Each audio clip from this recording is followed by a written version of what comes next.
The Usborne Book of Sleepytime Stories by Sam Taplin and Francesca di Chiara.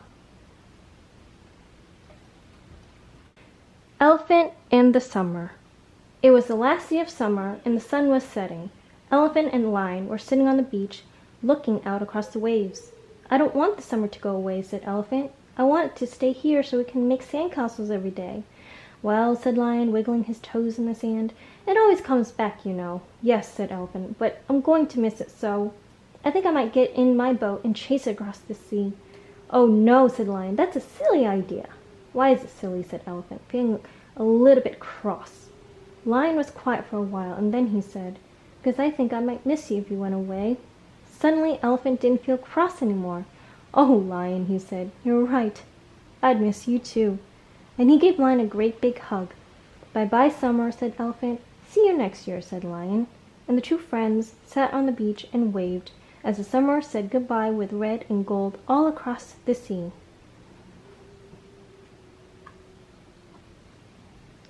Owl and Badger's Dream. Owl and Badger had been up all night exploring the far side of the forest, and now the morning was coming. "Well," said Owl, "I suppose it's time to go to sleep." "Yes," yawned Badger, "I suppose it is. See you in the evening." Owl fluttered up onto her branch, and Badger curled up beneath the tree and closed his eyes. For a while the only sound was the wind in the treetops, but then someone spoke. "Badger," whispered Owl. "Yes," said Badger. "I want to have the same dream as you," said Owl.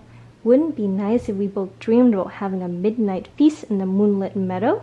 "Oh, yes," said Badger. "Let's dream about that." They closed their eyes and started drifting off to sleep. "Feast," mumbled Owl. "Meadow," muttered Badger.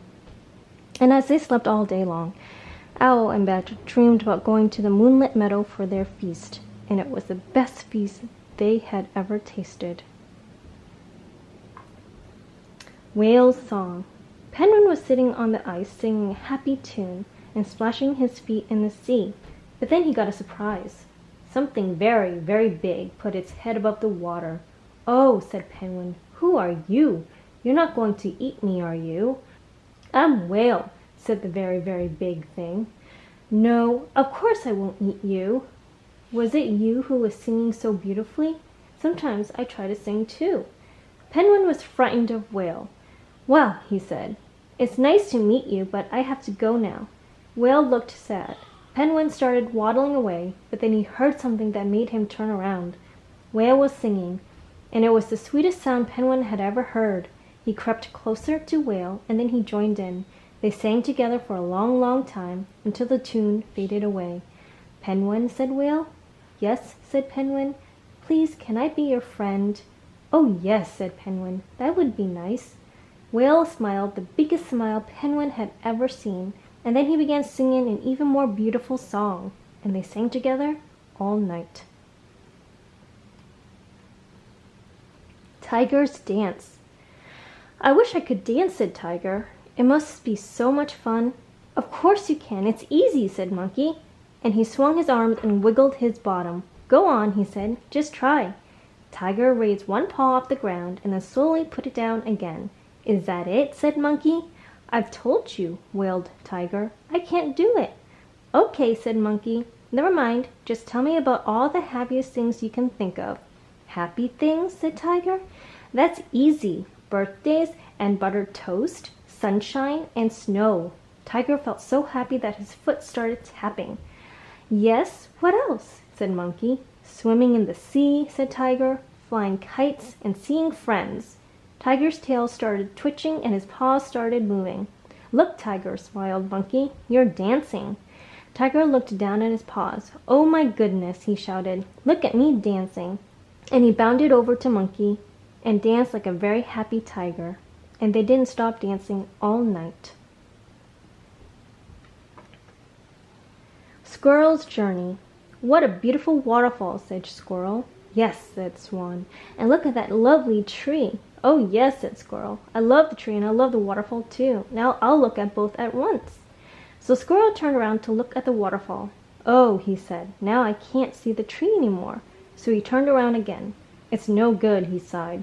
There always seems to be one place I can't see." "That's right," said Swan. "That place is called behind you." Squirrel stared up into Swan's eyes. "I didn't know there was a place I could never see," he said.